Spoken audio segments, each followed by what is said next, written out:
Estoy de rodillas en el suelo de mi taller, rodeado de herramientas que he usado durante 20 años para construir una vida que creía perfecta. Pero ahora mis manos tiemblan. Frente a mí está esa linterna azul de camping, la que compré para un viaje que nunca sucedió. Está rota, con el cristal astillado, igual que mi alma. Durante meses he estado convencido de que la muerte de mi hija era el castigo final de un Dios que no existe, o peor aún, de un Dios que disfruta verme sangrar. Me llamo Javier Morales, tengo 42 años, y viví gran parte de mi vida creyendo que si yo era lo suficientemente fuerte, nada malo podía pasarnos. Me mentí a mí mismo pensando que yo era el escudo de mi familia. Si estás viendo esto y sientes que tu mundo se hizo pedazos a pesar de que hiciste todo bien, si sientes que el silencio de Dios es un muro que te aplasta, necesito que te quedes conmigo. No voy a darte frases hechas ni promesas vacías. Voy a mostrarte cómo, en el lugar donde mis manos de hombre fallaron, encontré una presencia que no quitó la cicatriz, pero que por primera vez en años me permitió volver a respirar. Me llamo Javier Morales, tengo 42 años, y lo que voy a contarles hoy es algo que durante mucho tiempo guardé bajo 7 llaves, no por falta de fe, sino por un orgullo que casi me cuesta la existencia. Hay una imagen que no puedo borrar de mi cabeza. Mis propias manos. Siempre fueron manos fuertes, manos de trabajador. En mi taller, yo sentía que podía arreglar cualquier cosa. Un motor fundido, una mesa rota, el juguete favorito de mi hija. No importaba el daño. Si yo tenía mis herramientas, yo tenía el control. Esa era la gran mentira que me sostenía. Yo creía que ser un hombre, que ser un padre, consistía en ser un escudo de acero. Pensaba que si trabajaba lo suficiente, si proveía lo necesario y si mantenía mi casa en orden, el mundo no se atrevería a tocar lo que era mío. Para mí la fe era algo que mi esposa practicaba, algo de domingos y oraciones repetidas, pero mi verdadera religión era mi propio esfuerzo. Yo era mi propio Dios. Miraba a mi hija correr por el pasillo y sentía una satisfacción silenciosa, casi arrogante. Me decía a mí mismo, ella está a salvo porque yo estoy aquí. Nada puede atravesar este muro que he construido. Mi hija era el único lugar donde mi armadura se aflojaba. Recuerdo el olor a serrín de mi oficina mezclado con el perfume de su cabello cuando venía a buscarme. Ella se sentaba en un rastro de madera, me miraba trabajar y yo sentía que la vida tenía una lógica perfecta. Todo estaba bajo mi mando. Habíamos planeado un viaje, una de esas promesas que los padres hacemos para sellar el vínculo. Compré una pequeña linterna de camping, azul y negra. Recuerdo el clic seco del interruptor al probarla. En mi mente, esa luz era el símbolo de cómo yo iba a guiarla siempre por la oscuridad. Estaba tan seguro de mi fuerza que ni siquiera sentía la necesidad de mirar al cielo para pedir protección. Lo que yo no sabía, mientras organizaba los mapas y revisaba las cuerdas del equipo, es que estaba construyendo una torre sobre arena. Estaba tan ocupado siendo el protector que me olvidé de que hay tormentas que no se detienen con manos de hombre. Vivía en la ilusión de que el dolor era algo que les pasaba a otros, a los que no eran tan precavidos como yo. Ese orgullo era un peso que no sentía, pero que me estaba hundiendo lentamente, alejándome de la única fuente que realmente puede sostener a una familia. Me sentía invencible, y esa es la posición más peligrosa en la que un ser humano puede estar antes de que el suelo desaparezca bajo sus pies. Pero el suelo desapareció. Fue una madrugada, una de esas horas donde el silencio de la casa parece tener peso.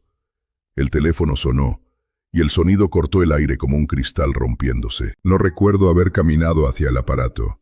Recuerdo el frío que me subió por las piernas, un frío que me decía, antes de escuchar la voz al otro lado, que mi mundo ya no existía. Cuando me dijeron que ella se había ido, que un accidente le había robado el aliento en un segundo, mi primera reacción no fue el llanto. Fue una rabia sorda, una negación que me quemaba la garganta. Colgué y me quedé mirando la pared de la oficina. Mis ojos cayeron sobre la linterna azul, apoyada en la estantería, lista para el viaje del día siguiente. La agarré con tanta fuerza que mis nudillos se pusieron blancos y la estrellé contra el suelo de cemento. El ruido del plástico rompiéndose fue el único grito que pude dar. En ese momento, no solo se rompió una linterna, se rompió el contrato que yo creía tener con la vida. Me sentí un estafador. Durante años le dije a mi hija que conmigo estaba segura, y ahí estaba yo, ileso, mientras ella estaba en una morgue fría. La culpa se convirtió en mi sombra. Cada vez que pasaba por su cuarto, sentía que las paredes me señalaban. Mi esposa intentaba buscar consuelo en la Biblia, pero yo la miraba con desprecio. ¿De qué sirve un libro cuando el cuarto de tu hija está vacío? Mi casa se convirtió en una tumba para dos personas vivas. Dejé de hablar, dejé de trabajar. Me encerraba en mi taller durante horas, no para arreglar nada, sino para sentarme en la oscuridad a odiar a Dios. Si Él era el padre, ¿por qué no había cuidado a mi niña? Si Él era el protector, ¿por qué yo tenía que enterrarla? Esa amargura era lo único que me mantenía despierto, un veneno que yo mismo me administraba cada mañana para no tener que sentir el vacío absoluto de la ausencia. Pasaron meses, aunque para mí el tiempo era una mancha gris sin sentido. Una noche, no pude más. El silencio de la oficina era insoportable. Abrí el cajón de las herramientas y volví a encontrar la linterna azul, rota y llena de polvo. Intenté arreglarla, movido por una obsesión desesperada, como si reparar ese objeto pudiera devolverle la vida a ella.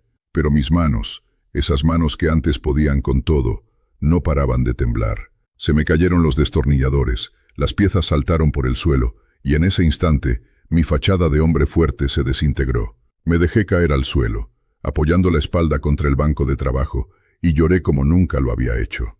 No fue un llanto de tristeza, fue un aullido de derrota. «Me rindo», grité a la oscuridad. «No puedo más. Dios, si estás ahí, si de verdad eres algo más que una palabra en los labios de mi mujer, haz algo conmigo, porque me estoy muriendo por dentro». Y entonces, ocurrió.